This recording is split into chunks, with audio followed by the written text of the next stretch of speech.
Taste Journal, T.A.S.T.E, 3:30 p.m. Thursday, July 9th, 2026.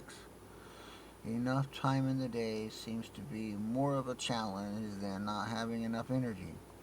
13 hours of consistent production within a total of 19 waking hours makes me wonder whether some of that time is being misused or simply not as efficient as it could be.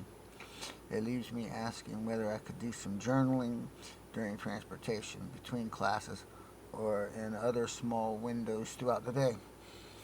I know I could break into a song at any moment, which is why I keep the record button right on the home screen of my phone. What I really need most, however, is more storage capacity and a broader keyboard for quicker typing. A faster computer and a larger screen would also serve me well for content creation. My alarm went off at 5 a.m., and while I woke up promptly, I still felt very sluggish. I knew that if I procrastinated even for a moment, we'd end up watching the news on a continuous loop all morning. Outside of knowing the weather, that produces zero meaningful results for my day. That's just me, though. There are other people to consider. Even so, I can't help but wonder what's wrong with the televisions in each of their bedrooms. Only one of the housemates seemed to have a sense of ownership over the living room television, while everyone else stays mostly in their own rooms, except when waiting for transportation. This particular housemate effectively takes over the entire downstairs while he's awake, and I need that to not happen. We need some kind of structured mutual agreement. Breakfast was my usual and my favorite: sausage gravy over toast, fried potatoes with onions, green peppers, and chopped garlic, plus an egg and cheese sandwich on a toasted bun. On the side, I had orange juice and milk. I usually have breakfast started by 5:15 or 5:30 at the latest. By 6 a.m., I'm getting ready for the day, packing up my lunch and double checking everything to make sure I don't leave anything behind. By then, the housemaid has come downstairs and begun taking over the downstairs again. This is where I need to see some intervention, or at least some guidance on the best way to handle it. This morning I was under the impression that I had no right to deny his request to change the channel while I was already watching it. That has become the general course of action each morning when he comes downstairs and takes over. I clearly saw him bring home a television the night before. Apparently, that's still not enough. Maybe he should let me have it, or at least let me borrow it. Tomorrow morning, with the remote in hand, I'll suggest exactly that.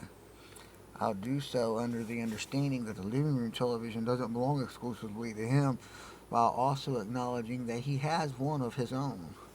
If I had another way to begin my morning with my mind focused on Jesus, I would gladly do it. Before long, I may need to find something like a prayer closet, a quiet place where I can express my interest in music, composition, and writing. Some of my creative pursuits can be quite noisy. The very best course of action for abuse recovery and for life recovery in general is spiritual recovery by exalting God above myself. That's the way it works for me, and that's the very reason why it hasn't worked in the past whenever I've fallen short. Now that I'm accustomed to the daily routine, the days seem to drag on even more. They don't feel as busy, even though they're just as long. There simply isn't enough time in the evening to devote to my creative interests. If I try, I'll end up with only 2 or at the most 3 hours of sleep, and that simply isn't sustainable.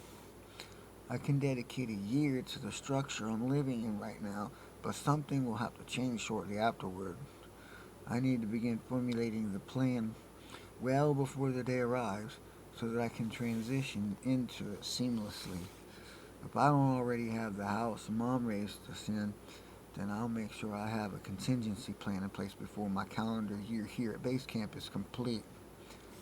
Additionally, I must establish structured long-term financial security. Along with that, I need to be actively involved in one or more advanced educational programs. One of them, perhaps the most important from the very beginning, needs to be theological in nature and lean towards a position of leadership, a role that isn't the long way or the wrong way.